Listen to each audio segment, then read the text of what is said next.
Hey yo, what's up mga ka-hunter? So Papa Z is back. So another content na naman po tayo. Kung may mga gusto kayong ipa-content kay Papa Z, comment down below. Ko-contentin natin yan. Paborito ko yung linya na yun. No? Nakakatawa.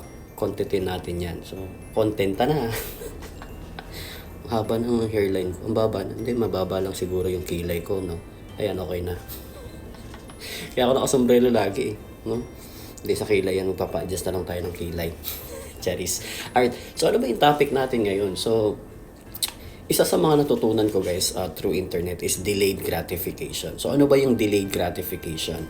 Ang delayed gratification is yung pagpapaliban natin ng mga bagay na dapat nating bilihin o paggagastosan at gagawin natin siya or gagastosan lang natin siya pag nakaipon na tayo or pag may pera na tayo. Ewan ko pero normal na siguro sa mga Pilipino yung halimbawa may okasyon. Ipapangutang natin yan. Halimbawa, birthday, binyag. Uy, kailangan mabinyagan ko to. Hindi baling simple lang, basta mairaos lang yung tipong mangungutang ka kasi wala ka naman pera pero ipapangutang mo. Ay, birthday ng anak ko, kailangan ipangutang ko to. Lalo ngayon, di ba? Kasi may internet na. So, aminin natin sa hindi. Piniplex yan pinopost yan. Pero the moment na matutunan mo yung delayed gratification, malaking impact yun sa buhay mo. Why? Kasi maiiwasan mong umutang. Alright? Isa yan sa pinaka malaking bagay na natutunan ko sa internet, yung delayed gratification na yan. Kasi before, gawain ko yun. Or, I know, guilty din yung iba sa inyo about sa ganyan na pinapangutang talaga.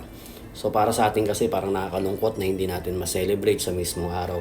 Which is very wrong.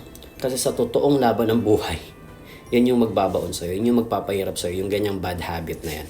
Maraming bad habit when it comes to spending money, pero isa yan sa pinaka, lalo sa ating mga Pilipino, alam na alam nyo yan. So, siyempre magluluto tayo, maghahanda tayo, so at the end of the day, matabang yung spaghetti, maliit yung Shanghai.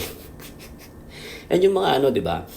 Kidding aside, pero if matututunan mo yung delayed gratification na yan, yung pagpapaliban ng isang bagay na pagkakagastusan mo, nabubulol-bulol pa ako, malaking impact yan sa buhay mo. Alright? So, ganyan ako dati. Pag sira yung cellphone ko, konting crack lang, palit cellphone.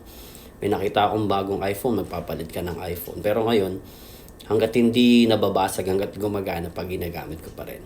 So, malaking bagay yan mga hunter. So, again, delayed gratification, isa sa bad habit yan na kailangan mong alisin.